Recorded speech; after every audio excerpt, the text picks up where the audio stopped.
What's up, everyone?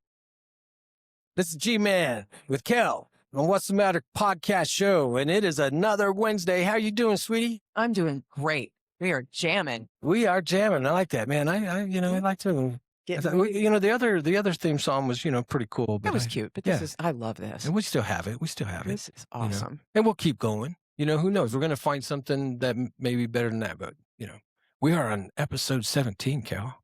Wow. Yeah. It's like just, plodding along. Wow. Almost 3 months. Once a week. Yeah. Once a week, just doing this. And I want to thank you for being a fantastic co-host. Thanks for having me. You have no idea how much fun this is. It is fun.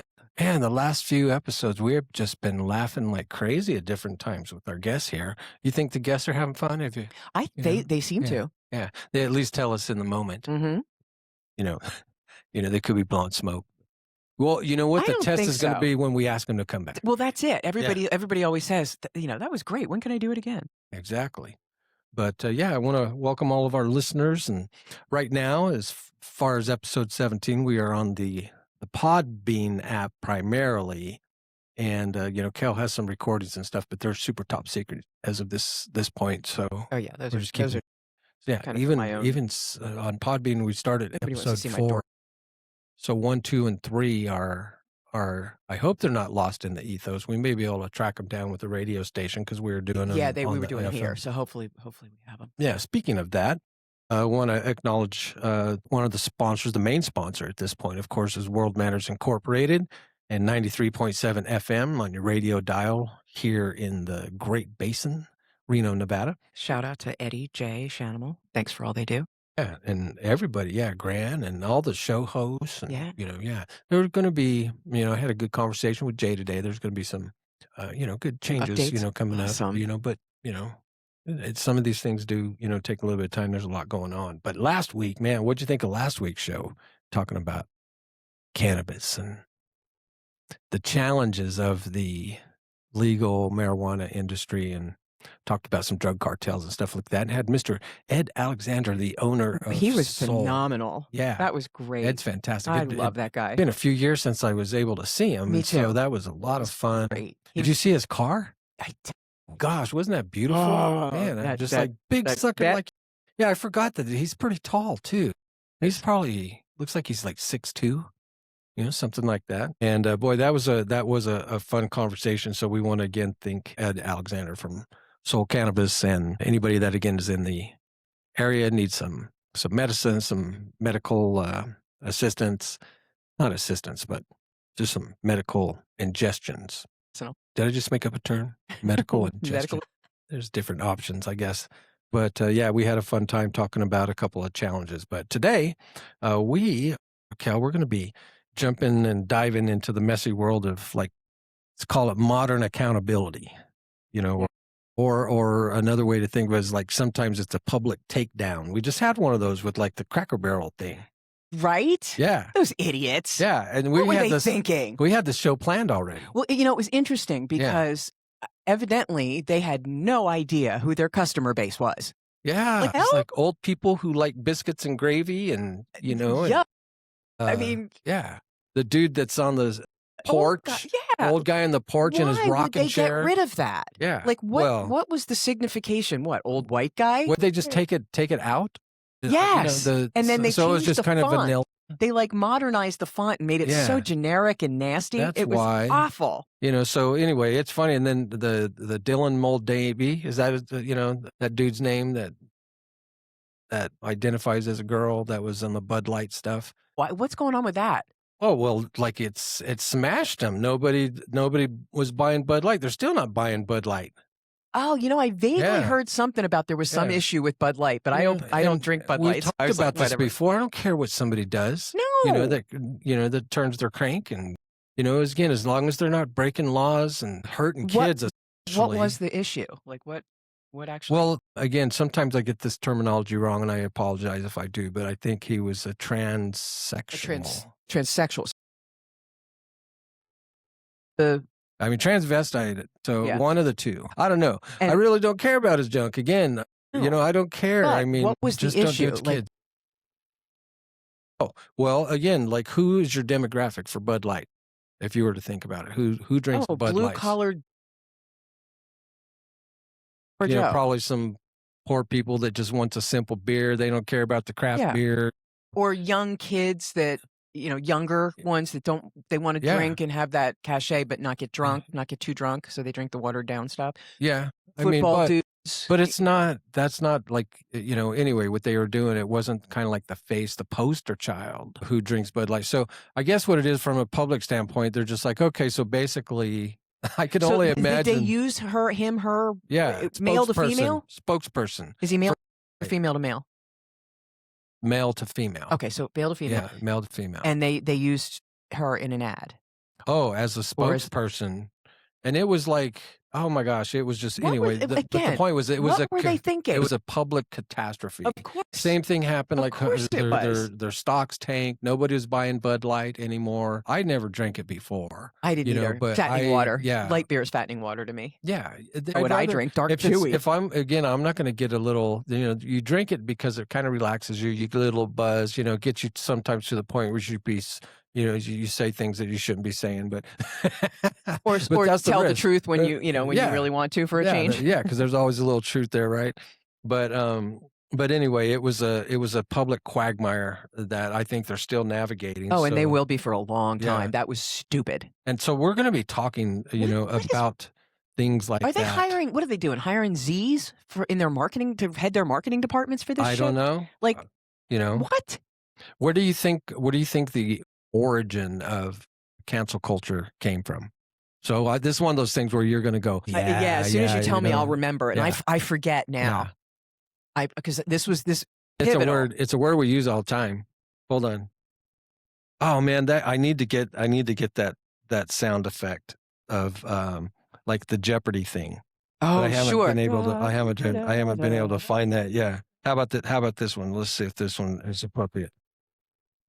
Wait, no, that had applause. I just needed the drum roll only. Gosh, dang it. Okay, so the historical roots of cancel culture. I forget. Boycott. No, I thought you meant what was the original cancel culture incident. There was one. I forget what it was. I'm going further back. Oh yeah, from okay. That. So of course, the whole idea of cancel culture came back from the original thing of boycotting. Yes. Right. Yeah. Now the origin of boycott, comes from the 1880s in Ireland, of all places, stemming from Mr. Charles Boycott. Oh, his name was actually Boycott. Yeah. Kind of like Bluetooth. Yeah. Interesting. Yeah, pretty interesting, huh? That really is. Yeah, so that's where the origin of the term boycott came Okay, from. good. I'm glad it's not something. And so his name, and did I check this out? Okay. His name was actually, they have it as Captain Charles Boycott is the origin of boycott, right? So the story in 1880, during the Irish Land War, English land agent Captain Charles Boycott was ostracized by the Irish Land League, the local community, after he attempted to evict some tenants. Huh. Yeah. So the community refused to harvest his crops, deliver his mail, provide any type of service at all. And so his name, unfortunately for him, became a verb to boycott. Wow. Isn't that cool? Well, you know the term philanderer, right? History, Philander Knox. Philanderer. He was the jerk who was supposed to get he's the reason we pay taxes. Philander Knox. Oh, he was. I was thinking the term. He's such a philanderer. This guy was subversive. He was this guy, cheater, liar, thief, horrible.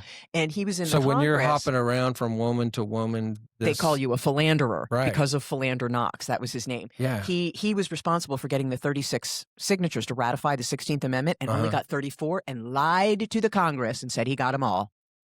Yeah. And thanks to that, we now have taxation. You are on the right track today, young lady, because the things that you're saying. Am I getting warmer? No, you're just bringing up a couple of things that come up later. One of them is politicians, right? So I think I do have a joke. I don't know if you're going to get it. It's in the Laughing Crickets section. So, but so anyway, that is interesting.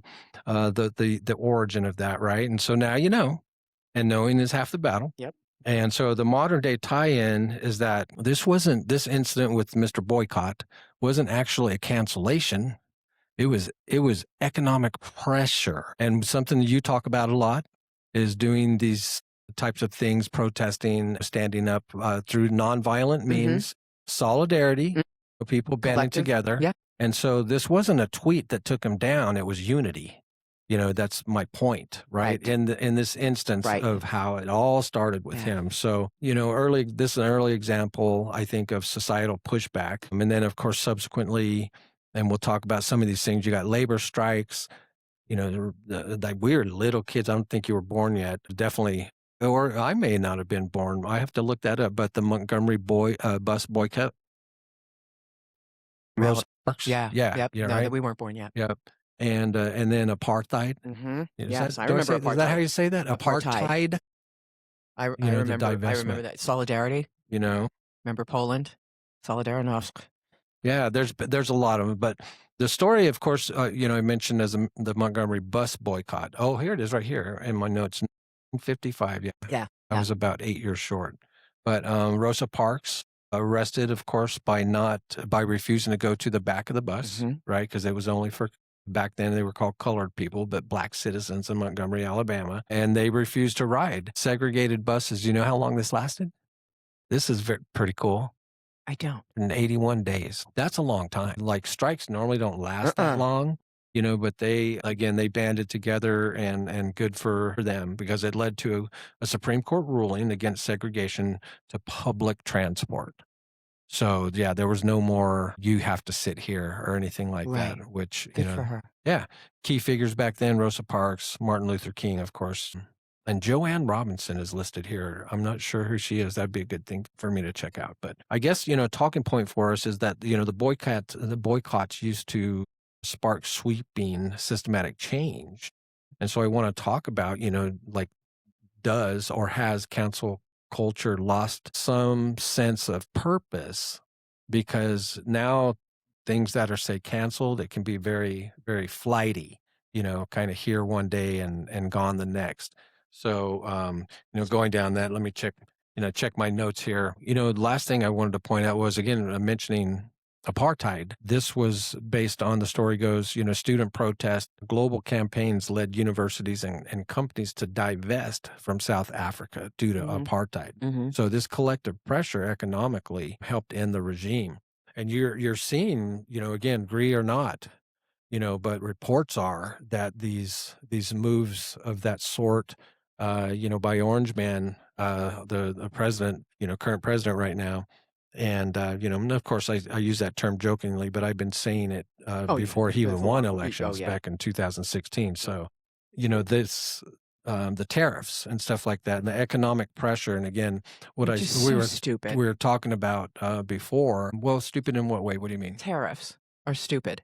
Well, tariffs are like they were used before all over the world before he even got into office. Absolutely. Yeah. But what he's doing with them, using them, he's weaponizing them. Well, I guess that's it's hurting us. Well, that's what the argument is. Right. And that's where it's one of those things where, as we were talking about before, I always have a let's wait and see type of thing, because at the end of 4 years, everybody gets a report card.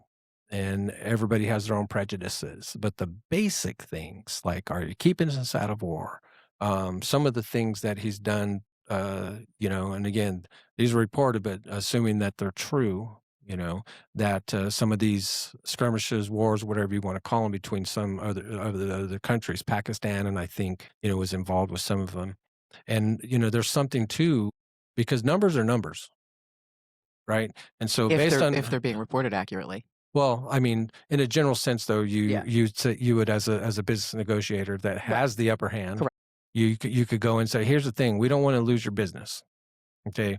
We need to make some tightening of our belt over here. We need to change some things that are going to affect your bottom line. And so we need to talk about how to minimize that, because if you give us the finger and if you say, hey, we're not going to go for that, then, we have the largest consumer base in the world.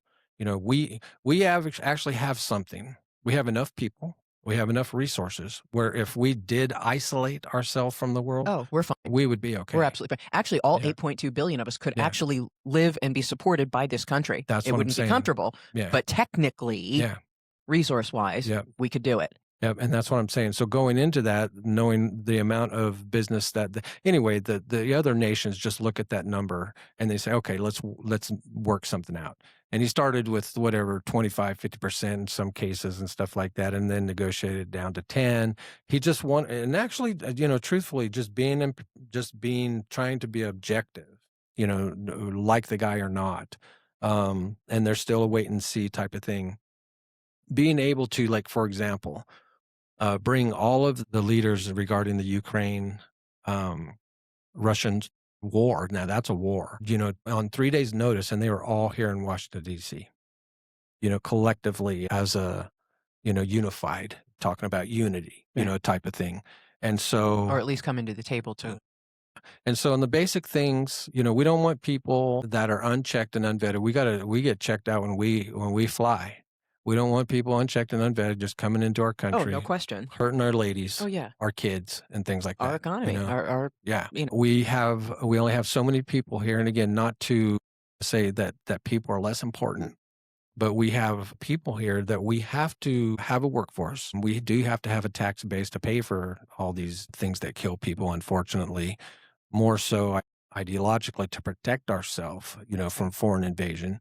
But if there's a president that keeps us out of foreign wars, we can walk down the city streets and be safe and not have to worry about getting mugs or our cars stolen. If at the end, if there was a big dent that he made in, say, homelessness and stuff like that, being objective. I mean, I don't care what the name of the person in the White House is. I don't care what gang color that he wears. I hope that good things happen. Of course. And so, that being said, again, so, dang it, we tried to stay away from religion and politics, but it bled into the conversation, because of the whole apartheid thing and stuff like that. But, again, so bridging, this whole thing is, I guess, have we traded collective responsibility for a culture that is call out based? And then once somebody's called out, it's just like, wham, it's just immediate, type of thing. There's no vetting. There's no two sides of the story. Right. That's the problem. Yeah. That's the problem. And what the deeper issue is that having it work shows a greater amount of people every time that this works or can work, most often works. So, then again, you get into weaponization of things where, you can get relatively small, but as long as they're collective and concerted groups working together, that can inject, this kind of thing and cause big, big damage without having to be millions of people. And it's interesting too, is because of technology, you could, like back in the day, if something happened in a little town or municipality, the newspapers carried the news. And even if it had made it to your local newspaper, who's to say you'd read that particular article? Sure. The odds of something like that making, say, even USA Today or a any national kind of mass publication. Yeah, you know what I mean? reach, It had to be pretty pretty out big. there. Yeah, pretty Had to big. be either breaking news Yeah. TV, breaking Yeah. news radio. Yeah. And now with, of course, internet and social media especially, I mean, you can have again, it doesn't matter who you are. It doesn't matter where you're at. There could be something that's recorded, that's video Absolutely. recorded, Just assume it. and all of a sudden you're an internet. Yeah. Look at, I mean, Internet the famous. whole, Coldplay thing that. My God. What a perfect example. Oh my gosh. Wow. And they canceled their jobs. He had to resign. They canceled their marriages. Oh They my canceled their gosh, social lives. yeah. They canceled everything. And you wonder if they even really liked each other that much to end up together through the aftermath. Like, I have no idea what's going on with either of them now. Yeah. Not that it matters, but, yeah, but when something like that gets blown up that big, you kind of want to know what happened. I wonder what happened. Don't you wonder? Yeah. But, that's the whole thing. I mean, it was some random chick who happened to see them, thought they looked off, videotaped it, and just stuck it out on the internet. 5 minutes later, it's viral. Well, no, it was I think it was like a kiss cam, and the cameras were just going randomly around the stadium. Well, yeah. But I mean, there was a random girl in the section that videotaped it. Oh, what? Yeah, on there her was phone and then put it out there. Oh. That's what happened. I didn't know that. Yeah, no, it wasn't. It was somebody in the audience. Oh, wow. Well, how did it end up on the Jumbotron then? Well, she was at the concert. Yeah. And they were doing just the kiss cam, but it was within the, I mean, nobody else would have seen it. It wasn't being broadcast, externally. Right. But a girl in the audience in their section that was sitting right near them saw who they were. Yeah. And was videotaping it. Wow. And caught the reaction, and then saw the reaction afterwards and went, "Oh, something's not right here," and put it out. So she saw the Jumbotron and then turned around to video record their reaction. Oh my gosh. Woo, yeah, boy. I think she was recording the Jumbotron and saw him. And do you think do you think there's no way that she could have thought? She had no idea. There's no way. There have been interviews with her, and she has said, "I had no clue." But what was she going to do with that? What was she going to do with the video? If you know that somebody was cheating, I would only imagine. I don't think it was even that deep. Like, I think she was just like, "Oh, haha," and just stuck it out on her own feed. Like, they were definitely having an affair, right? Oh, no question. So there was at least one other employee that went there with them. So she knew about it. And so if this girl knew about it too, I mean, it's just like my question is like, why would she, if they were kind of there under semi-nefarious, having a good time, you're up in the upper deck, why would you be taking a video recording? I think if she was just recording. She just happened to be recording the kiss cam. Oh, she didn't know them. No. Oh, that makes sense. She was a complete stranger. And then so what happened? Went, her own page, but it was public. Interesting. And somebody picked up on it. I wonder what her take was. I forget. I saw a brief clip with her where she was talking about it. It's one of those things where, I always try to, say there are no mistakes in life, only lessons in a general sense. I mean, because it's kind of like in hindsight, right? I hope they learned a lesson, but at the same time, definitely people got hurt on that, the wife, and who knows? Well, we'll see. Maybe she made out like a bandit. Maybe she was done with him anyway. Yeah. Well, that's a good point, because if he was out, looking for things in all the wrong places. Things weren't rosy. Who knows? They were real investigative reporters. We would be planning a trip to wherever they live. Oh, yeah. We need a budget. Yeah, we did. I was going to say, if we had the budget, I'd do it in a heartbeat. But the wife, as soon as it happened, she took his last name off of hers. She reverted her name on her profile back to her maiden name, and then deleted her whole profile. Yeah, he's in trouble. Oh, big time. He's in big trouble, man. Well, if they want to be with each other, maybe this is the thing that made it happen. This was the crisis. You never know. But it's always interesting, things like that. I've always thought, let's say like if people have an affair with each other, and then each party, whether they're married or one's married, one's not, especially if one's married and one's not. Let's say the person who wasn't married cheated with somebody that was married. How could they not always be suspicious when they started a relationship later on? Because that's how they met. He did it with you, he'll do it to you. You know what I mean? No question. I always wondered Absolutely. about that. That's not an act. Cheating it's not about sex. That's the biggest misconception that people have. People don't cheat just to screw somebody else. Yeah. That's the byproduct. It starts as a relationship, work wife, or friend at the office, or friend at the store, or where you're constantly in contact with this person, and you know them on a personal level, where you're talking about your home life, and my wife this and my kids that, and da da da da. It's just kind of general, and then slowly, that energy starts to form, and if neither person is Cheating's either an strong enough thing. or moral enough to say, oh wait, let's not do this. I cheated on my girlfriend in high school. Did you? Yeah, because she didn't even do anything wrong. It was a jerk thing to do. But we were out one night and, cruising around, drinking beer, and met, these girls are driving by. And so we just did the whole, woo, hey, what are you doing? Stuff like that. Anyway, kind of met in a parking lot, had some beers together and stuff like that. But met this one girl later on, got together for some racquetball with her and a bunch of my friends and stuff like that. Anyway, we went out, and her sister at that time was dating Marcus Allen. They were at USC. And she later on became Miss Teen California. Oh, wow. Yeah, the girl, her name's should I say it? Yeah, her first name, I'll just say her first name was Danita, and so, anyway, I felt so bad, and here's the whole thing. So, we were out, we went on a date and, made out, and then we went on a second date, and we went to a football game that was not played on the same night that I was having to play football. For some reason, it was on a Thursday or something like that. So we went to this game, and my girlfriend's cousin sees me walking with her, holding her hand. And all she said was, "Hi." And I was like, "Oh, shit." So I tried to be proactive and the next day tell her what had happened. Mm. So she wasn't like, "Hey, I heard, this or, That was and stuff like that was that." good of you. So, yeah.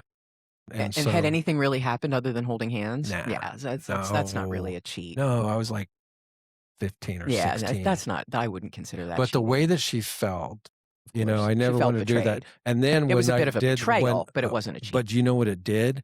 It, like, triggered it actually made me be brutal when it was time. I had no problem breaking up with anybody. Like, if they said something or did something that I didn't like, I was just like, "We're not seeing each other anymore." "What? What are you talking about?" Just like, "That's it. That's it." But this cheating so anyway, cheating's never been my thing. Me neither. Now, if I can I've been convince cheated on. somebody to invite another lady to the party, that's not cheating if she's there, right? No, If everything's no, like, and yeah, neither is polyamory if it's agreed. yeah, If both parties that's what I'm saying. actually mutually agree. It's very Yeah, rare. yeah, One will say they agree, yeah, but only to appease the other one, right. It's and an it's a interesting nightmare. dynamic. I Yeah. started to say that's an interesting dynamic, Mhm. and I don't know how the Well, people that Aubrey Marcus pull it is a off. really good example of what's going on with that right Yeah, now. He's in uh-huh, the middle of that, and his wife says she agrees, but yeah. Oh, it's you told me about that. Yeah. yeah, It's a fascinating subject matter. I tell you what, and my wife and I we've been together 22 years. I mean, we've had conversations surrounding that, but she's just too possessive. There's no me too, I mean, on the thing swings the other way too, you know what I mean? I just like I don't want no dude messing with my stuff. Not that it's like a possessive thing, but you know what I mean. Mhm. Yeah, I don't know. Can't, you know. But we're talking about cancel culture though. You never know where our conversation's gonna go, huh? Mm-mm. But I guess to get back to it, so I'm thinking like we went through the history of how boycott happened, right? Uh-huh. And so it seems like there's been a shift, from kind of this institutional protest or a protest against institutional misgivings. And now you have just this individualized call out, where if somebody gets mad at somebody, they have enough influence, they can like post something, get somebody in trouble, and then the public just starts canceling people. Just think about, and then we're talking about something that things are going right. You've been humming along for years and years and years, and then wham, something is done Mhm. or there's this public outcry that just like totally tanks your business and stuff like that. Am I off on this? As far as like saying this, like the example, this used to be, hey, this is wrong. You're kicking, evicting these tenants out. So we're just not going to do business with you, anymore. And so I don't know the situation of why he was being evicted. I can only assume, that it wasn't something that measured up to people's, kind of value system based on that day. It was probably something that was trivial, maybe an excuse to get him out, to charge higher rent. Maybe he wanted to sell the land. Who knows what the reason is? But I guess do you think that the new cancel culture is kind of the new digital version of public shaming? Remember back in the day, do you ever Oh, yeah. see, God, what was the show called? Dang it, I can't, the Dragon franchise. I can't remember the name of not Dungeons and Dragons, God, the HBO thing. That is crazy. I can't remember that. You're walking dementia. I mean, you're just watching dementia, set in right in front of you. Dragon? Yeah, the it was like there was like seven seasons of it. It had Ursi and Jamie, was in it. House of Dragons. I don't know. I never Man, heard no, no, never heard of it. this is I'm gonna search for this one. My gosh, that is just crazy. But anyway, public shaming. So back then, what my point was is that if somebody did something wrong in the village or in the city, they were kind of shunned where they'd be walking, they'd go, shame, shame, atone, type of thing. And they'd throw tomatoes at it and stuff Well, like they used to have that. the stockades back in the day. Well, that would be for worst. But like if let's say you slept with somebody's husband, like what we're talking about, back then there would be this public shaming that would happen whenever they'd be seen in the marketplace or anything like that. But anyway, I guess the question is because of this total like reach that people have with the internet, do you think that the new digital version of this, is kind of like with the cancel culture specifically, that this has kind of replaced the public shaming? Oh yeah. Oh yeah. Right? We don't have, Trolls. we don't have that like, haul people into a public square kind of thing. We don't have to because we have media to do it for us. That's true. Media in courtrooms. Heck, I think right now, let me kind of switch this up right here. Now we're going to go through this laughing crickets thing right here. And I did get the crickets on the same part of the pad, so wait, not that one. Dang it. I think this is, what do you think about this one? Good energy, right? Makes me want to go to a Dead Kennedys. All right. So laughing crickets. Okay. Now I tried, Cal, I tried to do some of these things that were going to be pertaining to our topic of conversation. Okay. Now you need to pay attention because you're the only one in the studio. So if you don't laugh, it's going to be the crickets, and we're trying to stay away from the crickets, but I do have them on the same pad now. So we're not going to be, having to have any kind of delay or anything like that. So are you ready? I can see you're preoccupied. Yeah, I'm to work text crap. Well, all right, we'll check it out. Okay, so you know that I was part of the band before, a couple different bands, and I'm going to start a new one that has to do with what we're talking about today, because we're going to be singing songs in the style of Boy George. Remember that? Yeah, and the little thing. You really wanna hurt me? Yeah, we should have had to they may have violated copyright, but yeah, we'll start a band. We're going to sing songs in the style of Boy George. I'll dress up with him and like him and everything. And anyway, so the little twist is that we're going to publicly shame bad behavior in the lyrics, and we're going to call for boycotts, any kind of questionable opinions people may have. We're going to call the band. We're going to call it the Cancel Culture Club. We got to laugh. I saw that one coming. You did? All right. Well, I don't have like a mediocre, like in between thing. It either laughs or crickets. What would we call something that's kind of like you're a gracious laugher? All right. What about this? Okay. Cancel culture. There are some homophobic people in my apartment building, and they've been boycotting the elevators. Okay. Yeah, I know it's crazy because they started doing this ever since they found out that elevators go both ways. Oh God. God. I'm counting it. I'm counting it. I have to have a comeback here because I lost 4 out of 5 last week. Yeah, that was there was last like week 4, was and Ed was here. Okay, football. We're going to switch to football. okay. All right, the Washington Redskins, of course, a few years back changed their team's name because of all the negativity, shame, humiliation, dissent, polarity, all the adversity, defiance, animosity, contempt, discrimination, division, counterproductivity, and hostility associated with their name. That's like why they changed the name. So to change those attributes of the name, they're now going to be simply known as the Redskins. Wait, say that again? Yes, I knew it was going to happen. What? See, were you paying attention? No. Damn it. Only half. Okay, so the key is the first 3 words. Okay. The Washington Redskins. Right. See, it's bad when you have to explain a joke. Washington Redskins. Where are they based out of? DC.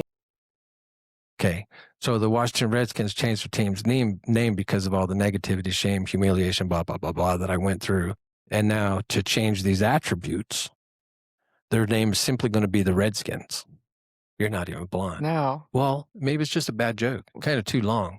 Well, the reason they're changing the name to simply the Redskins means that they are eliminating the Washington part of the name, which is the description of all those bad things. So Washington, D.C., yeah. Whatever. Yeah. So that was kind of like a deeper one. Yeah. Hey, and since it was such a big, I mean, now it's just capitals or whatever the hell they Yeah. call them. I don't even know. That's So Commanders. Oh, that's right. Yeah, exactly. Commanders. All right. So, well, and I know why I did this now, because if that one bombed, I was going to go into kind of like talking shit about politicians in this next joke. And this one has a theme. Okay. Are you okay? Yeah. All right. Talking to a politician.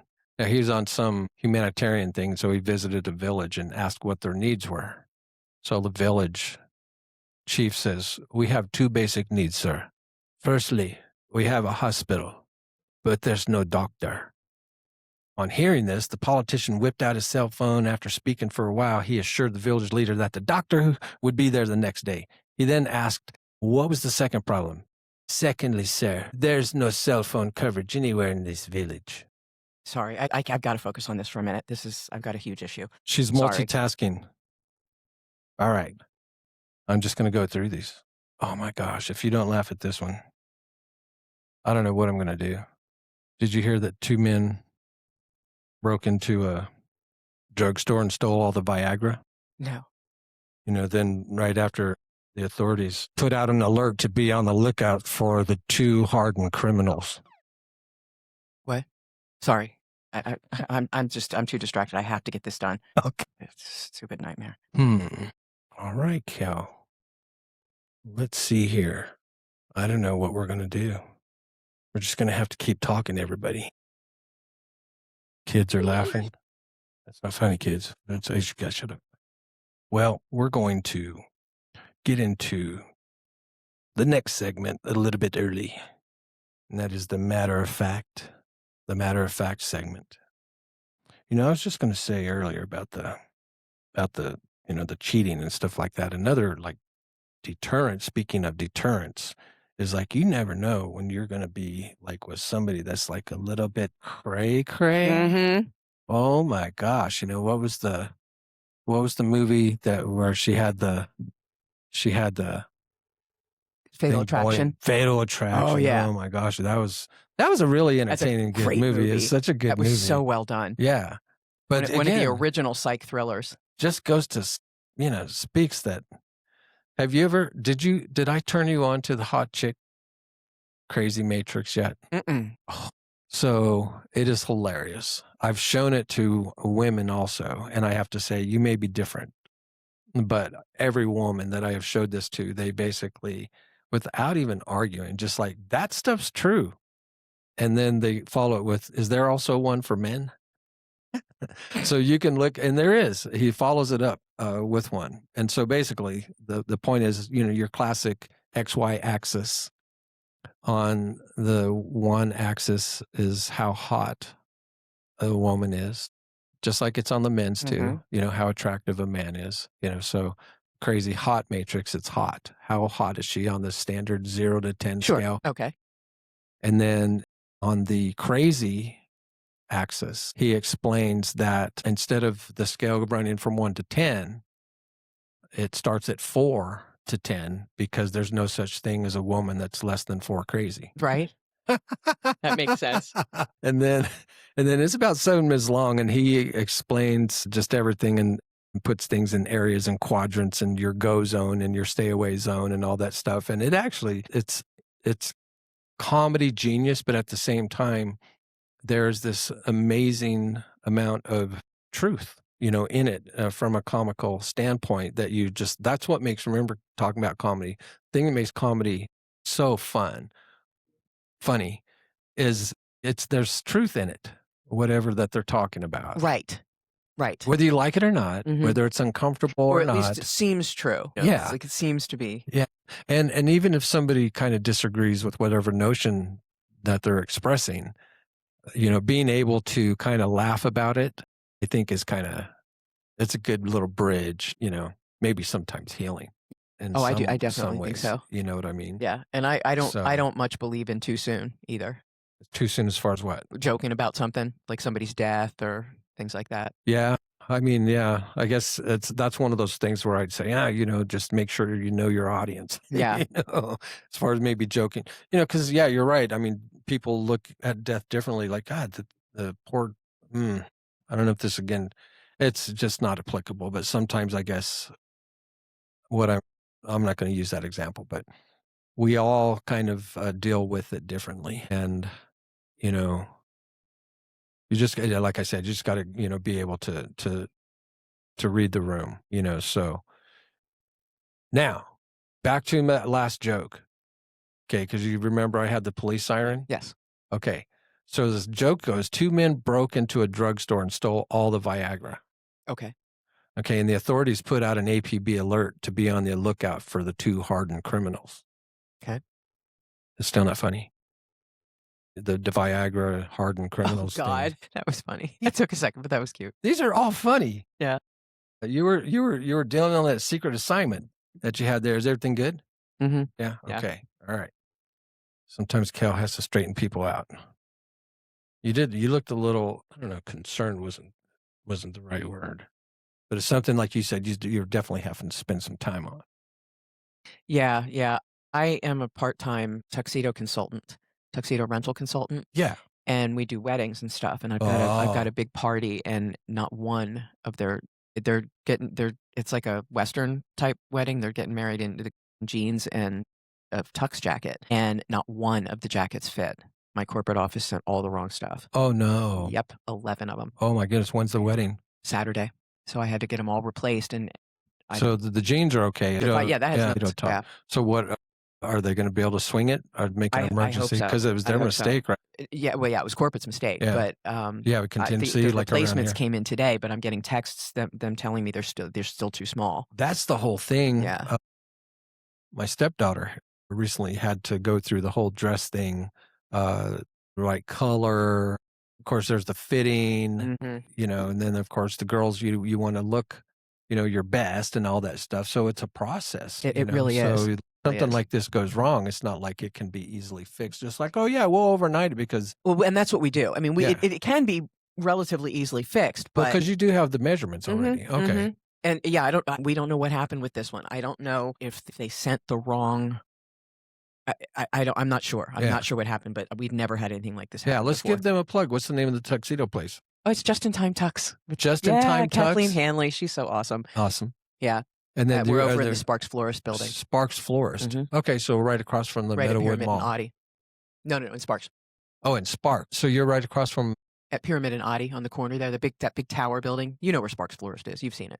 I'm sure I have Sparks and Audi. It's a Pyramid and Audi. Pyramid and Audi. Oh yeah. Yeah. Okay, I got you now. Yeah. Yeah, absolutely. Yeah, I had a friend that used to work there. I think he retired though. Yeah, we have really good massage therapists and stylists and estheticians. That's in there. There's spa facilities in there too. I love it. Yeah, it's really nice. So let's revisit, some of these things we're talking about today with the cancel culture. What would have to happen in a florist place for somebody to, well, like even this, I mean, somebody, let's say like things, man, I hope they do, but what if they don't work out? So through no fault of the bride, the groom, the family and stuff like that, you got this corporate snag with an impending date. Why don't they just go shirtless? Right. Yeah, that would be fun. No, Talk about having that would be a way to cancel a company. Right. Just like we had to go shirtless today. Yeah, our tuxedos came in and they were all the wrong size. So never do business with these people. I know. Yeah. Don't say that. And I mean, my measurements were all right. I double checked them all. So we are stumped. It's not on you as to what's happening. Yeah. And why this. Yeah. Well, I'm sorry that's happening. Yeah. It's live on the air. Yeah. I feel bad for my clients. It's a pain for them. Is anybody even listening to us right now? Doesn't look like it. No, that's okay. And that's why we also record it. As we get this out. Could you imagine like what if we actually one of these days have 20 people listening to us? No, I'm just kidding. I think we had there was one day. We had like 5 the one day. Yeah. That was awesome. Yeah. But hey, we're not even worried about that right now. We're getting along our way, and one of these days, this segment right here, this episode's going to be one of the more famous ones, I can tell. Because we're talking about cancer culture. So, hey, matter of fact. So the Pew research shows that 58% of Americans say that cancel culture is a form of accountability. It can be. 38% call it overreach. It can be. So what determines that, whether it is or not? I think the biggest determinant is the whole story. I think a lot of this happens in reaction to an initial inflection point that may not be correct or true. And then a lot of people get like upset about stuff, pretty easily, it seems like. And then, and then you get your snowflake triggers. Karens. That, Karens and Chads that just, those names react to change everything. too. Karen seems to have stuck. Yeah. But I think before it was Chad, which actually happens to be the name of one of my sons, which is funny. I know. See, she laughs at that. Poor kid. But before that, it was a Darren. Don't be a Darren. And then, I never heard Darren. Yeah, and then it changed to Chad. And I'm like, when did it change to Chad? Who makes these decisions? I know, right? Yeah, right. But Karen has stuck. Yeah, Karen did stick. And I do feel sorry for some of the Karens because I have some Karen friends that were Karen before this whole Karen thing came out. And so, I wonder, that'd be an interesting investigative story too, is like the origin of Karen. Who came up? I don't know. I don't know if the original woman, the one that you remember the original story, right? It was some lady. There were people in a park, like cooking hot dogs over a fire. Yeah, there was black people out there having a barbecue. And somebody public park. We've done that before. We used to do that all the time when we were growing up. Have those stand-up grills there. Yeah, you bring your own charcoal and stuff. You make sure that you clean the grill, clean it up and all that. Yeah. And I don't even know what caused her to go bitch at him. It's like obviously entitlement, but it was pure entitlement, whatever it was. And again, just some sort of misguided ownership of a park. It's a public park, lady. It was public park. If you don't like who's doing something there, leave, dude. Yeah, just like. How many times have we went to how many parks are in your town? I mean, how many parks do we have here in Reno? I can't imagine how many. What's the difference in saying, "Hey, I'm going to go over to this park and want to do this or there," and it's full. There's an event. Sometimes people get there early and they're throwing birthday parties for the kids and stuff like that. There could be 50 people or whatever. So what's the difference between that and a family of 6 or whoever it was? Anyway, you may be right. That could be the first. If her name was truly Karen, if it was Karen, I'm trying to find that out now. Okay, but another little stat that I found, over 75 celebrities have issued public apologies since COVID year 2020, which was more than any other decade or on record. So celebrities, right? 75 celebrities issued public apologies since 2020, which is more than any other decade on record. Even though it's only 2025, so we're 5 years into this decade. So I guess this would reference from 2020 to 2010, that's probably what happened. So from 2010 to 2020, 75 public apologies from 75 celebrities, which is more than any other decade on record. So again, I think we can blame it on just the media access, more technology. I mean, this has been going on since time immemorial. We're just now more aware of it because it gets shoved in our face. Especially we have access to the information. My God, think about that. Like with the paparazzi, right? So back in the day when there was just the tabloids and stuff like that, if there was there was kind of, I guess, more of a gentleman's agreement, right? Or maybe it was about being blackballed. If you wrote a story about too big of a celebrity, you're not going to be able to find any work in that town. So there was this kind of like, of course, built-in protection.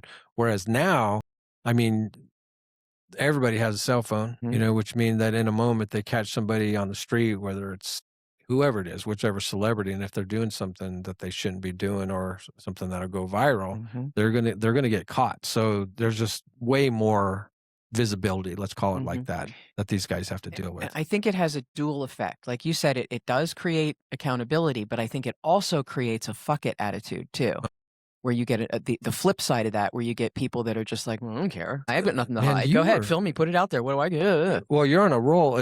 So that actually kind of 180 degrees, not pertaining to the celebrity, but it also says that the cancellation searches, on the search engines, they peaked in 2020, and then they have been steadily declining since then because audience are now becoming fatigued. Right. With That's all exactly the right. Oh, what's canceled now, and and Right. stuff like It that. do- So that it's happens. not a big deal, Mhm. anymore. So As far as Karen goes, mhm. it originated because it said in African American culture, there's a history of calling difficult white women or those who quote unquote weaponize their position by a generic pejorative name. In the antebellum area between 1815 and 1861, Miss Anne was used. Huh. In the early 1900s, Becky was used. As late as 2018, before the use of Karen caught on, alliterative names matching particular incidents were used, such as Barbecue Becky. Oh, that's right. Yeah, That's right. that's her. The first one was Becky. That's it. That's yeah. right. Barbecue Becky, Cornerstone Caroline, and Permit Patty. The nickname aligned Right. with the I incident that they remember were involved Barbecue with. Becky. I remember Yeah. that now. And then somehow it got turned into Karen. For the term Karen, several possible origins have been. Early uses of Karen as a joke punchline included the airhead character Karen, played by Amanda Seyfried from 2004's Mean Girls, Dane Cook's 2005 Love that sketch, movie. The Friend Nobody Likes, on his album Retaliation, and a 2016 internet meme regarding a woman in an ad for the Nintendo Switch console who exhibits perceived antisocial behavior and is given the nickname Antisocial Karen. Man. So that's where that came from. I mean, I may have escaped something. I went to a summer camp one time, and there was this guy named Boner Bob. Okay, that's better. See, these impromptu ones, they're the ones that get you better. Man, this crickets, we may have to revisit whether we're going to do laughing crickets. I don't know. I'm getting too many crickets. That's funny. You know what? I saw a job out there on LinkedIn to help teach AI comedy. What? How do you do that? You wouldn't know because you didn't apply for the job? Yeah, no, I wasn't qualified. Like, you needed to be like a real working comedian. You're working on it though. I'm working on it. Yeah. But yeah, they want people to teach AI to be funnier. So now to wrap this cancel fatigue up, you think it's real then? So it's not. Oh yeah, absolutely. We're not just becoming desensitized. Well, that's fatigue and desensitization is kind of the same thing, but people, it gets to the point where another big incident blows up and people just go, especially if it doesn't affect them, if it's not a product they use. The proverbial boy that cried wolf. Exactly. Yeah. People have seen what it is. It's a program. Cancel culture is a program. It gets induced. It turns into a mass thing. The energy, expands and then it blows up. And those can easily be triggered behind the scenes without people realizing it. When it's really not it would have never gone that way naturally, So let's switch to what's the verdict, right? Mm-hmm. I think this is the one that I used before. Yeah, that's the one. I like it. What's the verdict? Okay, so we don't have anybody in the studio right now, but of course this is, going to vote. You're going to vote thumbs up or thumbs down, and then let us know why you picked that particular thing. Okay, so relating to cancel culture, what do you think, thumbs up or thumbs down, about companies who bring back canceled celebrities for rebranding? Of course, this isn't possible anymore, but could you imagine if there was a company that rebranded OJ when he was still here, or Bill Cosby? See, I don't think those would happen. Those are, some people go too far gone. Absolutely. Some people's behavior is so abhorrent that they need to be canceled. Yeah. I guess here's a good example because he's still here. So Kramer on Seinfeld's show. Mm-hmm. So he was doing a comedy show. Michael Richards, yeah. And, I thought the dude was a crack up. Yeah. And then, but he had that of course, viral thing where rant. he just went off on the N-word. Had a bad night. And so that was a big thing back then as far as him subsequently being able to get work and stuff like that. But that's the question. Like in this regard, as far as a rebranding, do you think that he would be eligible? Yes. Right now. Interesting, because one of my friends of color sent me. We were talking about some stuff, and then he sent me a picture of him because he was talking about racism, and it's just one person, of course, in a conversation. But out of everything that he could have, say used as an example, what was that, 2007? Oh yeah, it was a long time ago.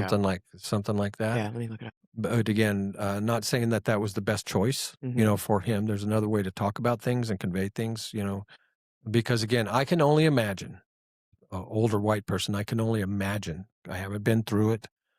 What, again, including women, being discriminated against. I'm sure I have been discriminated against at different times, 2006. but not to the 2006 degree, Mhm. that, I mean, everybody knows that back in the day, you couldn't use the same restroom, couldn't drink the same water fountain. Of course it was, but I didn't go through that. I'd be able to go to the park when I was a little kid. And so as a ethnicity, that's part of my history, did not have to deal with that. I don't have to hear about, my grandmas and grandpas, what they had to go through, and some of these obviously horrific stories. Mhm. You know, so again, boycotting, cancellation, those are the things that we're talking about today, everyone. And so did you, I forgot, did you do thumbs up or thumbs down on that? That companies bring back canceled celebrities for the rebranding. Do you think that's Yeah, I cool? think it depends. I think it just depends. Dang it. Yeah. You guys, I got to get the little buzzer ready here, for you guys are supposed to pick a side. Sometimes This one you really can't. It's very, very situational. Oh my gosh, did I take it? Oh no, there it is. All right, so the air horn, let's test it out here. Okay. All right, next, separating art from the artist. Thumbs up or thumbs down, separating art from the artist. Is it ever okay? Yeah. So just kind of like, say talking about, I guess this is like a way to put it. So talking about or using a piece of art without mentioning, giving the artist credit, or of course, getting their permission in some legal regards, so I guess like stealing a meme without finding out who made it. I don't know, but from a cancel culture thing, is it ever okay to kind of separate or not give credit to the artist that you may be using their art for? Mm-mm. Yeah, right. No, always attribute. Yeah. Yeah. I mean, if it's something that's in the public domain. Yeah, if it's public domain, or if everybody knows, Mhm. like if it's a Picasso or Mhm. or an Andy Warhol type thing, Yeah, something like that. But no, you always attribute. I like it. Yep. Now, have you seen like you've seen public apology videos, Mhm. before? Mhm. Oh, speaking about the Coldplay thing, the Mhm. guy, did something Mhm. like that. He put, together something like that, at least a statement. They never did. That statement that went around the internet was made up. Yeah. Oh, The you know what? company came out Speaking and of said God, something, but the people never personally did. always apprehensive about doing this, but I did see somebody brought up the governor of California. Mhm. So and again, this is true, so not an allegation, because he, of course, admitted to it. But I guess when he was running was it for governor or maybe lieutenant governor, he had an affair with his campaign manager's wife. Okay. So he had a public apology, a public press Gavin Newsom did. conference. That's what I'm talking about. Yeah, I didn't want to mention his name. I think he's a slime ball. Oh, he's a scumbag. I can't But believe Kathy Guilfoyle was married to him. oh yeah, exactly. Yeah. Hardcore right. And she's married to one of the sons. Yep. Crazy. I think it's I forget who she's married to now. she's married to one of the Trump boys. Yeah, I mean one of I the think one of the Bushes. no, How old am I? One of the Trump. Donald Jr. Yeah, Yeah, you're right. because there's Donald Jr. Eric. So she's married now to Donald Jr. So yeah, that's an interesting life right there, to jump from sleeping with Gavin Newsom to Well, I mean, now. it's just like it's a strange social world. climber much. It's I mean, it's like yeah. help your career. Like It's like George what Carlin. the hell are you doing? I was using that. Flipping sides and whatever. Yeah, the other day too, George Carlin's, famous line, "It's a big club and you ain't in it. You and I are not in the big club." Man, may that guy rest in peace. Well, He was it's something like else. Huma Abedin ditching Wiener Whacker, and marrying Tubin? Soros' son. Are you talking about Jeffrey Tubin, that guy that was on CNN during the Zoom meeting? Or No. you're talking about Anthony Weiner? Anthony Weiner. Huma Yeah. Abedin Yeah. was Hillary Clinton's chief of That's staff. the guy that was sending the dick pics. That to a little girl, to a 15-year-old. That's right. And now he's like, was is he trying chatting. to get back into it or something like that? I don't know what. I see him He's pop. got canceled a long time ago, and he never recovered. I hope not. But she's now married to Alex Soros. Oh boy. Yep. Oh boy. She's Well, she's so we are obvious. struggling today to stay away from political references. Right. Yeah. But we're going to keep going on this exit ramp here. Kimberly Okay. Guilfoyle. What about this one? Cancel culture and comedy. Where's the line? So, for example, That's tough. yeah, right. That's really tough. Kathy Griffin's a great example. Yes. When she had the severed head of Yes. Donald. Was that crossing the line? No, I thought she was perfectly free to. But how is that funny? It's not funny. And I don't know Yeah. that she was trying to be necessarily humor, haha, funny. Yeah, I but think the she was just joke, trying to make a point. like this is related to comedy, cancel culture and comedy. Where's the line? Well, just she happens to be a because that's what comedian. happened, right? Because so when she showed that, she got, of course, got all kinds of vitriol about it, and there's no way that anybody that supports Trump would ever go to her comedy. Oh, certainly not. She certainly. I mean, they probably wouldn't have went before either. They might have. She was kind of wrong. But after that, it was done. Yeah, for sure. Well, I guess, but the question is, where's the line? Where's the line for that? Yeah. Because different parts of the country, man, you'll have these freaking backwood hicks, like dragging some representative. Yeah. Well, no, I mean, even today, dragging it like a representative body, that's even bad enough. They did it for real, of course, unfortunately, but some people just have no couth. And but for professional comedians, I hope they feel safer now than they have been, say, before 2020, when everybody's getting canceled. You couldn't make a joke about anything without insulting some sort of group. Everybody should be able to take a joke. Okay, thumbs up or thumbs down. Brands that are jumping on causes for clout. Yeah, I can't stand that.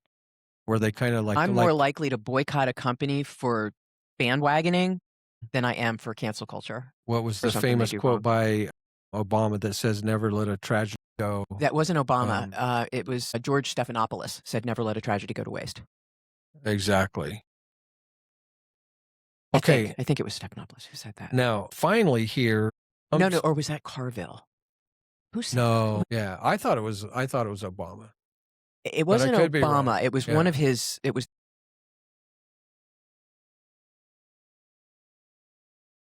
Let's just see if Siri comes up with it. Hey, Siri. Oh, Rahm Emanuel? Rahm Emanuel. Who coined the phrase, never let a crisis go to waste? The phrase, never let a good crisis go to waste, is often attributed to Winston Churchill. This answer is from Elevat Associates. So he was repeating it. Interesting. See, we're always learning here on the show. But Rahm Emanuel was the chief of staff to Obama, who actually coined that phrase. Good job, Siri. That makes sense too. Yes, it does. Winston Churchill certainly knew how to take advantage of that.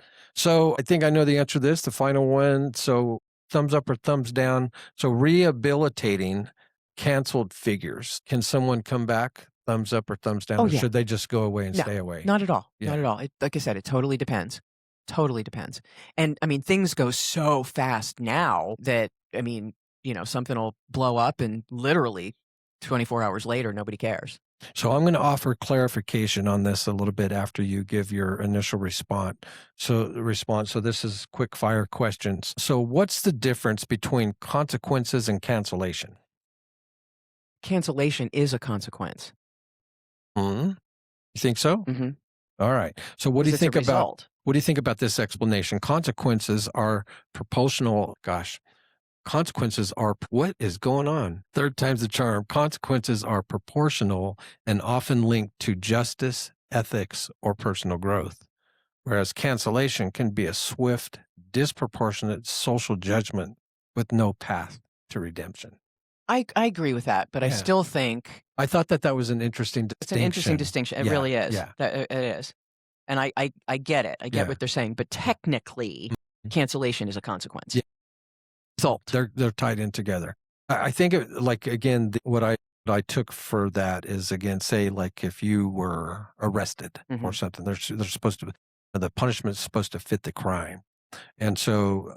the part where they say it's proportional and often linked to justice, ethics, or even personal growth, can be, nothing is coming to mind as far as an example. But on the cancellation thing, again, one just random thing where it goes viral, or your proverbial 15 minutes of fame, whether it's good or bad, can have this disproportionate social judgment, especially from a business standpoint. and possibly no path to redemption, right? I mean, there's some things, especially like, again, the example of, let's say somebody owns a business and they plead, not convicted, but plead guilty to pedophilia, right?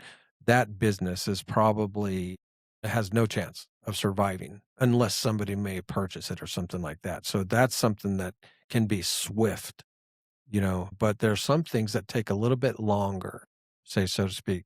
So if you say neglect part of your business that's part of customer service, and then over a couple year period of time, you get all these negative reviews on Google, Sure. and that's a consequence. We see this happen a lot. That didn't take a lot. Yeah. And it wasn't instantaneous. It was something that was a sure, it's a consequence. process. Yeah, it takes It was a time true to decline consequence like over that. time. Yeah.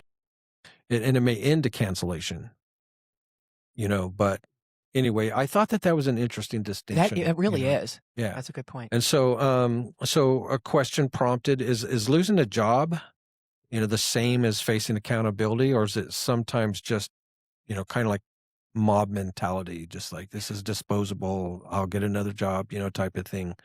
Or Oh does yeah, somebody I mean, really... jobs. I mean, we have a right to work culture. Yeah. Most states in this country are legally right to work. So that means anybody can. You can either you can leave as the employee with no notice or reason, and a company can also fire you and dismiss you with no cause or reason. Yeah. So it's I think, and companies lie, so they'll do things and say it was for one reason versus another for public whatever, and like they'll lay off a bunch of people and call it, a readjustment or a reduction in force, but not say all these bleeding money and can't afford this anymore. Kind of make them Political feel better. correct speak. Yeah. And so, losing a job, I wouldn't consider that a cancellation. It could be a consequence of poor performance, but not as often. There's economic reasons, there's political reasons, there's personal reasons. Somebody will be after you, but there can also be that mob mentality within a company. Somebody can start something against one person and then just start a poison campaign against them. I've seen that happen. True or not. Yeah. I've seen it happen. Especially for the outside guy. Yes. That came in and got hired instead of somebody internally. That job should have been Susie's. Right. Or, you get that, get this petty jealousy, Mr. Smith crap. People misunderstand. They have no idea. Staring at me the other day. Or someone gets promoted, hired in from the outside above somebody that wanted a job. They ate my sandwich in the break room. I had that happen. Oh my God, that was the worst. Have you seen the video of somebody that sets them up? Yes. Those are awesome. Yeah, exactly. Those are awesome. But yeah, I'm like, why would somebody take somebody else's food out of the corporate fridge? So like, what is that? What's a company or something that comes to mind that you've canceled because of something that you learned? Well, I canceled Apple from the get-go. So yeah, but that's an old one. Like what's another one? Like some company or business or person that you wouldn't want to deal with anymore because of like there's no way that you would step into their store again under any circumstance. I'm trying to think. See, that's pretty good because you give because my next question is forgiveness part of cancel culture? It can be. It really, it all just depends. It really all depends. If you can't name but one. But you consistently do Apple. Consistently. That's like your default answer. And so the fact that you have trouble bringing up a number two, says that, you must be kind of difficult to really piss off, to the extent I don't get that involved with company. Like I don't fall in love with companies. Well, you're or probably brands. Understanding. Yeah, we'll see. I'm cheap. Well, I'm understanding, but I'm cheap. I don't buy a lot of brand name shit. Yeah, I just There's don't. Nothing wrong with that. I use Amazon and I go either open box or no brand that that's comparable. Serves the purpose. That serves the purpose. Yeah. So, I have very little affinity to any you don't need major Versace. brands because I don't need to pay for their marketing and advertising when there's products that are just as good, if not better, that nobody knows about. And you're probably supporting a local company or small business a lot more than those big conglomerates. Right. Yeah, and I prefer to shop local and, stuff like that. What do you think about this one? So can cancel culture actually help someone grow? Sure. Yeah. Give me an example. Michael Richards. Yeah. How so? Speak to that. How did he grow? Canceled himself. Uh-huh. He said, I took myself out because I needed to examine what triggered me so hard. Well, it was like to go off like that freaking heckler. He just lost his shit. But the fact that he reacted the way he did bothered him. Yeah, I'm not saying he not justifying what he said. Right. But like that's what caused it. Right. Freaked out. Who knows what was happening inside? Did he talk about that? Like what did he through introspection find that? Yeah, but now let's see. Here's an interesting one. Would you delete your past if it meant getting a clean slate? What do you mean delete? Like just purge. Like if delete there was the information available to be found, or just wipe it out as if it never happened. I think would you delete your past if it meant getting a clean slate? Oh, I have a clean enough slate. Yeah. I've cleaned my slate. Yeah. It's been muddied before. Yeah. You're like that Men in Black, but you forget everything. That's an interesting question, I thought. There, and I can only imagine there's probably some people out there with just an atrocious past, that is just there's not very much good stuff to talk about that would probably say, hell yeah, let me start over. I don't want to know anybody. Right. Yeah. Like just complete. Yeah. No, see, I wouldn't want to do that. I want to start it like I've had that opportunity. I could have if I wanted to. It's fascinating to think about. I could have. And I thought about it. Yeah. I thought about it. Like just going nomad. Just change my name, leave town, but show up somewhere else. The hard part would be actually that's what would stop it, is leaving the people that you know and love right now and just I didn't have that issue. Dropping off the face of the earth. I didn't have that issue. Hearing from you again. Right. Well, like, yeah, you're right, because like the kids thing, because I have 4 kids, 7 grandkids. Never married, no kids, no family. Yeah. I was that would be a trip. That would be a trip. Just I think, something like that I could never do, because I know that somehow, some way it would hurt them. Sure. Not knowing what happened to Dad. Of course. Outside of family, though, there's probably maybe a few, 2 or 3 people that's not a relative that I would really, everybody else, they just like, what a trip. G-Man's here one day, gone next. Nobody heard from him. If he was in the ocean, we'd wonder if he got, eaten by a shark, but he was on land, and just disappear somewhere. But that's what's crazy too, is that even if you tried that, of course, if you're wanted by the authorities, that's going to be much more difficult, especially if they're looking for you. But assuming that's not the case, it'd probably be pretty, I don't know, because they still have their trail. If you changed your name, how can you get from here to, say, another country under your current passport? You get there, you couldn't. And you change your name. Yeah, they've got controls in place too. Yeah, you'd have to do a full 360. I mean, you'd have to switch all your almost have to go documents, to a deserted island, or, just really go off grid. I mean, you can do it. You can legally change your name and get a new passport and new documents and all But that. then they have a trail.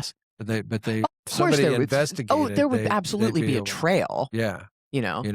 Oh, sure. If you need to disappear, that's not how you do it. You don't do it with documents. You get fake documents. If you have to disappear, you're in a position where you know how to do that kind of thing. That's true. You know how to get the fakes. You don't just change your name and leave. That's just for somebody like in the position I was in, where I was just like, what am I doing here? Who am I? What am I? I'm We're learning. We're learning so much today, that if I do want to do that, I'm going to have to get a fake ID. Sure. Yeah. Oh, yeah. I think I know a guy, Pedro. No, I'm just kidding. Mexico or Russia, they're the best. It's true. All right. Now, so let's see. We'll skip, I don't know, another interesting question here. So should intention matter more than perception? Oh, that's a good question. No, because I would imagine this question, for example, let's say somebody did something to piss you off, right? Or actually, what you said earlier, that was a good example with Mr. X, right? Because there was a perception on the receiving end that wasn't your intention, right? And so, I think that intention, while not 100% covered scapegoat, Uh-huh. should matter Equally. even more than perception once the person clarifies what their intent Oh, was. definitely. If you get the Yeah, chance to yeah. clarify, for sure. Because so it should be, I think it should carry more weight. Definitely. I Definitely. perceived you didn't as doing misunderstand. this or being this type of person. Right. And that's, I guess, where that phrase of, the pathway to hell is paved with Good good intentions. intentions. Interesting there. But And then there's also, you can get into, having good intentions but still behaving badly. exactly, That's the especially if key. you're drinking. Sure. So, from canceled, to creative, right? So I have some examples of some storied comeback artists that we're familiar with.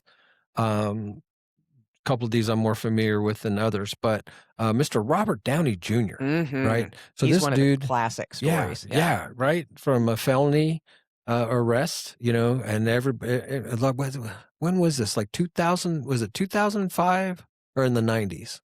Where he was in trouble and went to court and he was just a mess. But anyway, from those felony arrests to just the Iron Man icon, with the Marvel franchise and stuff like that, and did a great job. But yeah, he had repeated arrests, drug abuse, and there it is right there in my notes, in the late 90s. And he was actually blacklisted in Hollywood. Yeah, he was. He wasn't Badly. getting any work. Badly. And and what he really needed was help. Yeah. That whole thing bothered me. Yeah. That really bothered me. And he put a lot into work into his recovery. He did. And people noticed, and 2008 is when he was hired game changer Iron Man and made him the highest paid actor in the world. Not in Hollywood, in the world. And so talk about a comeback. So, from the courtroom to the Marvel universe. And, I think that's a good example that I wanted to note, that it's proof that talent and accountability, they can both coexist. All right, I think one of our favorites, I know I'm speaking for me, but I would be surprised if you didn't like him. How about the comeback of Dave Chappelle? I'm not a huge fan. Why is that? But I don't even know. I just don't think he's funny. Interesting. His type of comedy. I thought it was hilarious. No, he's a dude comic for sure. Yeah. Women hate him. Yeah, women can't stand him. He's rude. Thinking of some of his skits. Yeah, he's rude. Yeah, I could see why. I mean, I get why, and I get, but you know what it is? It's kind of like, if I think about it, what's funny about Dave Chappelle is it's crass, right? There's definitely kind of a dark black humor in there. And I, in a weird way, appreciate how he just makes fun of us crackers. You know what I mean? Everybody's got their labels and stuff like that. But because there's a little bit of truth in there, with when he is making fun. And he makes fun of everybody. He's an equal opportunity insult. Yeah. That's what I'm saying. And so, but from the canceling thing, of course, he said some things, that when the cancel culture, came what out. happened? I forget. I can't remember specifically, but it was probably something LGBTQ related, because there was a little war between him and the entities and stuff like that. And then he basically said, fuck it, I'm out. I got my money, and stuff. And so good for him. And then but then he came back. And when he came back, he basically says, I still don't give a fuck. Yeah, this is on my terms. If you want me, great. If not, I'm gone. Yeah. And approached all that stuff, and I go, you kind of got to respect that. And of course, and then the Netflix thing happened, but he walked away from the Chappelle show, and that was like, I think it was like he was getting ready to sign $20 million or something like that, and he just, again, that's just kind of mad respect. It's just like, I got enough. Oh, jokes about trans. I don't need y'all motherfuckers, out there and stuff, and so I thought that he'd be just a good example. I mean, he became a Netflix staple. Did you know that he received the Mark Twain Prize for American Humor after his? No. Interesting. So yeah, I mean, it's one of those impressive things. So what do you think about this? Closing out the Chappelle conversation. So does Dave Chappelle, represent cancel culture resistance or immunity? Say that again. So does he represent a good example of resisting cancel culture? Or did he give us a good example that some of us have the panache, the star power, to be resistant to cancel culture? Oh, sure. That's what the question is. Yeah. And not everybody has no. that. Another Other example, well, I'll save that for a little bit later. But I guess, the power of kind of owning your story, I guess is my point here, is that the comeback is often more inspiring than the fall. Don't you feel like that? Like the comeback is often more inspiring than the fall. So I take that as being so, you hit your rock bottom, right? Mhm. And if you want to climb back up, of course, you got to use that as your motivation. But the inspiration is when you are down in being able to come back in order to climb. That's more inspiring, than saying, "Hey, the guy hit rock bottom and he came up." So the comeback is, I guess, where the juice is. You see what I'm Mhm. saying? Mhm. Would you agree with that? Yes. Yeah. Another closing example from a good comeback, and I'm not like admittedly a fan, I guess of her, but Lizzo, Uh, yeah, yeah, I like her. canceled, Did and she got then canceled? she got canceled and then uncanceled in 18 months. Why did she get canceled? Oh, what was it? I'm sure I'm sure it was probably something she said. I don't remember a particular song, but I do remember her getting in trouble. And then like 18 months later, she's like on top again. So it begs the question, is the cancel system broken? Because if somebody can be doing a comeback like 18 months later, that's not a very long time. Seems like Will Smith is still on the sideline because of what he did to Chris Rock. I've I seen him think out see, with I some think he's things, on the but sideline. I think yeah. that was the precipitating incident, but I think what's really held him down is the fact that he cheated on Jada? Jada. Mm. I thought she cheated on him too. Like that's what the whole thing was. She did it first. I don't know. I Or never watched any interesting. of the red tables. I'm pretty sure that she went out, but they were doing a bunch of that stuff too. They were doing some Yeah, swinging and yeah. stuff like that. And like you said, man, sometimes shit doesn't go the way that you No. think that you're going to. I mean, that would be a I tough think what thing to do. happened to him was people had such a shiny image of who he was Mm-hmm. and had perceived him as everybody still thought of him as Fresh Prince. Yeah. And I think when this stuff started to come out, it shattered people's illusions of him, and they retaliated against him because they lost their fantasy. Yeah. Yeah, I mean, hey, Hollywood, you never know what Like, you're gonna get in Hollywood. So it looks like the history of the Lizzo situation was there were accusations by former dancers that led to a brief cancellation in 2023. And so the current status is, she still has remained a chart topper, body positivity, raised questions around in the, her power dynamics and her accountability. But, I don't know, man. I don't know if the fans are the true judges now. yeah. Which one do you think? Would it be the fans or the media? Oh, media, for sure. They're kind of like the Absolutely, because big true they judges. can Yeah. spin whether, the size of the reaction, they can make shit up and, Yeah. put it out that it was bigger than it was or nothing or whatever. The media shapes the perception. So what do you think kind of shapes a real comeback? What makes it work? Is it the person's talent, timing, or transparency that I'm coming back All of and the above. all the It above? depends Okay. on if Yeah, people miss what I they see what you're offer. saying. Like if people really enjoyed whatever it was they brought to the zeitgeist, if people miss that and still want that content, I think you have Mm-hmm. a better road to coming back. If people don't care, if it's something that nobody watched anymore, or it was declining in interest, or you know, I think I think it's tougher. So let's talk about some real life comebacks that were more inspiring than the fall, like we just mentioned. So I hope I pronounce her name right. So are you familiar with Maya Angelou? Oh yeah, Okay. Yeah. So it says that, from silence after trauma to a literary giant and a civil rights icon. oh yeah, And, why it matters, to us is because her art was healing. And as we mentioned, I think in a couple of weeks, we're going to be doing a feature on artists and a lot of things that go around them. But yeah, tell us what you know about her. How is her art healing? oh she's a Civil poet. rights, yeah. Oh yeah, Oh, she was sure the wisdom of her words and the way she phrased things so then soothed her people. comeback, what was the, where it says from silence after trauma. Do you remember what her trauma was? I don't. I don't either. but she became a literary giant and a civil rights icon. That's something for us to look up. Sorry, I don't have more on that.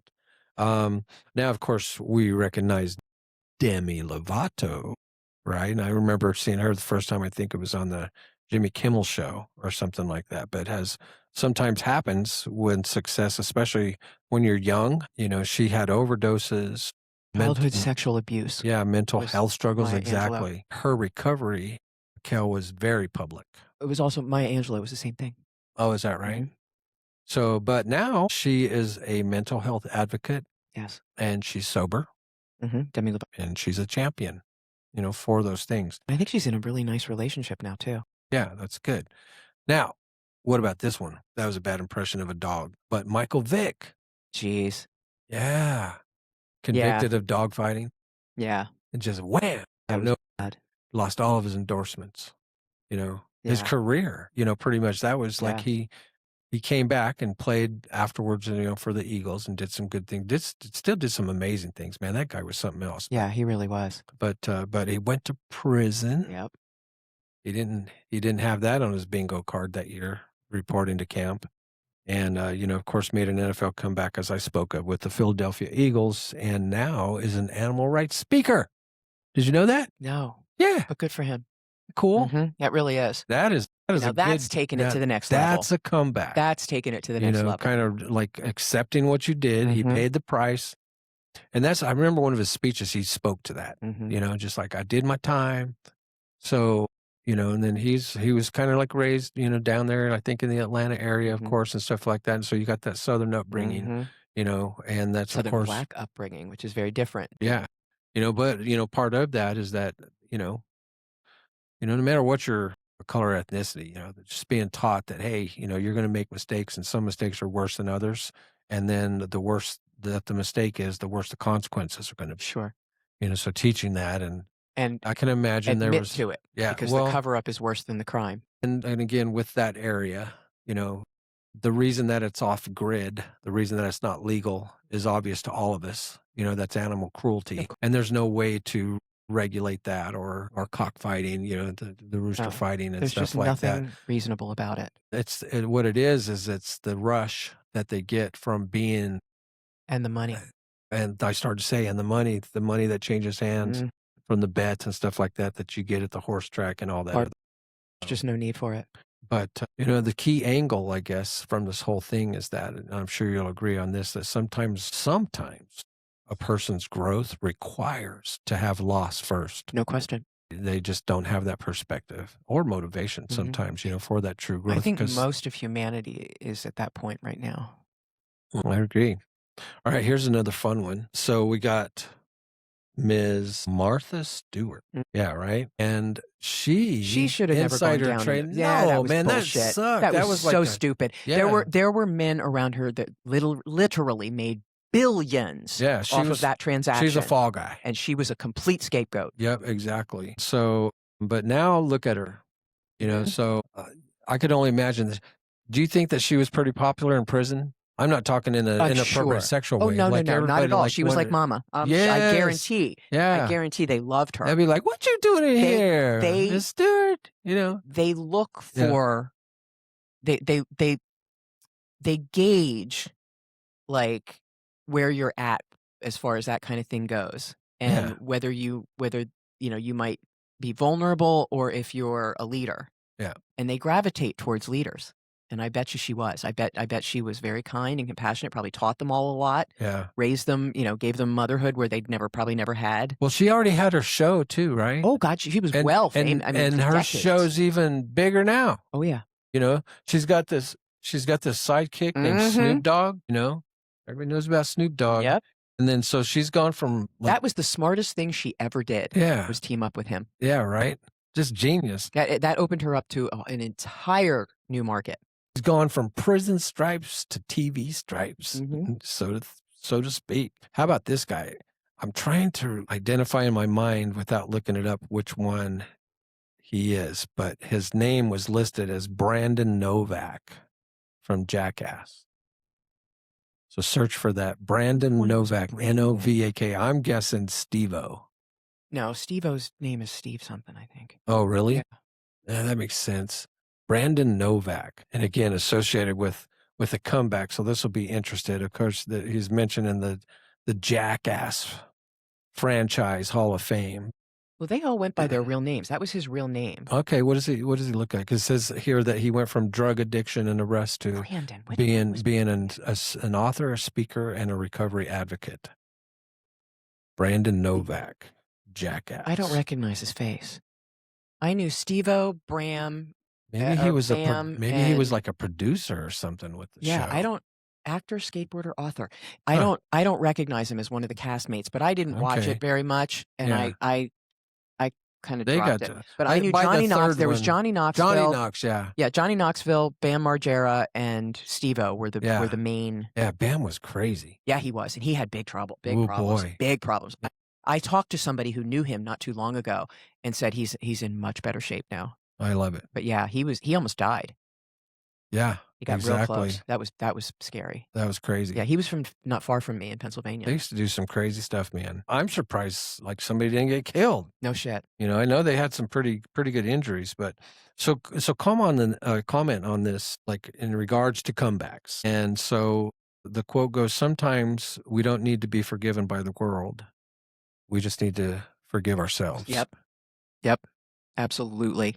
About Absolutely. that from a recovery or a comeback or something like that. I think that's the absolute key to recovery and comeback, is backing off from the concern about external validation and really tuning into yourself and going, how do I feel about this? Like Michael Richards did, really doing some introspection and saying, you know, what did I happened?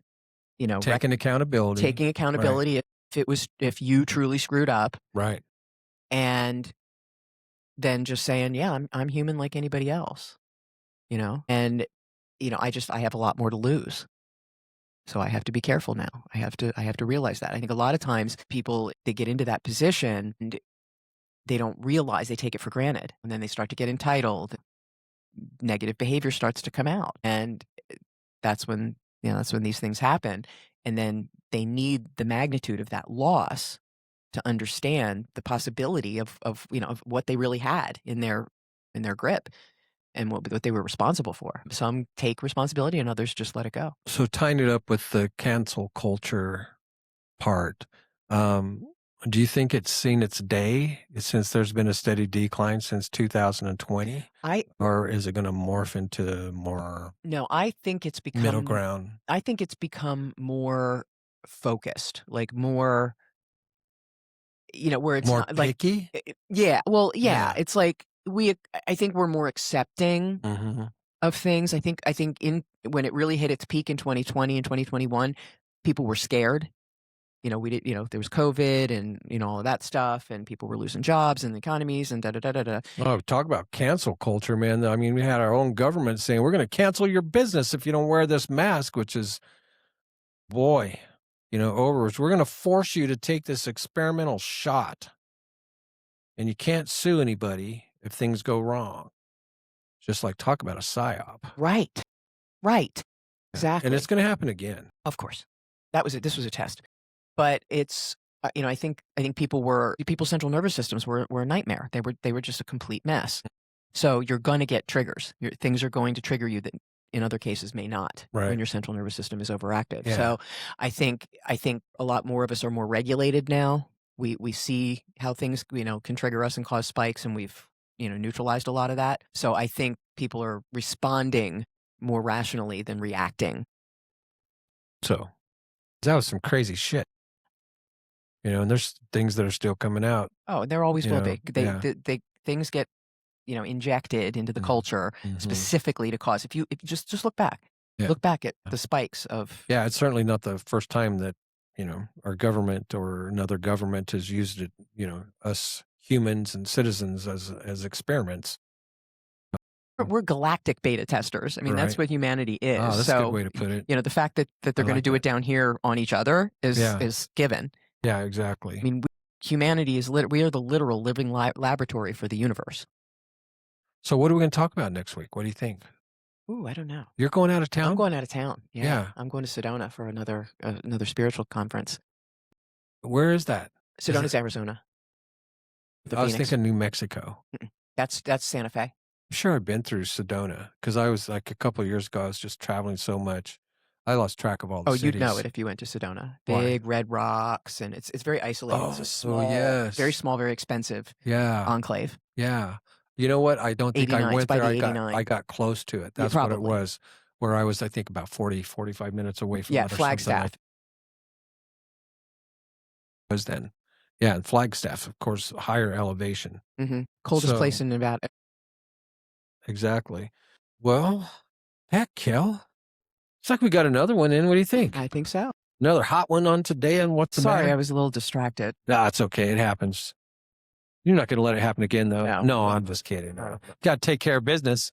Well, so shoot, next week we're going to light things up. We'll keep it soulful. We don't know what we're going to talk about yet, but in a couple of weeks, hopefully we're going to be doing a session on artists. Okay. That'll be great. Kind of get to the bottom of their souls and, from tortured poets, graffiti legends. You know any graffiti legends? No, not graffiti, but I do know Joe C. Rock, who is our who is our muralist here. Trey Valentine. He's an organized graffiti artist. Yeah, so I think he's going to be doing some stuff here. But we'll explore, some things with them. Probably a couple weeks, but I think we'll talk about how kind of brokenness becomes beauty. That's what artists. Yeah, well, it's like the Japanese vases that when they crack, they don't just get rid of it. They glue it back together and paint the fractures with gold leaf. That's right. Yeah, it is.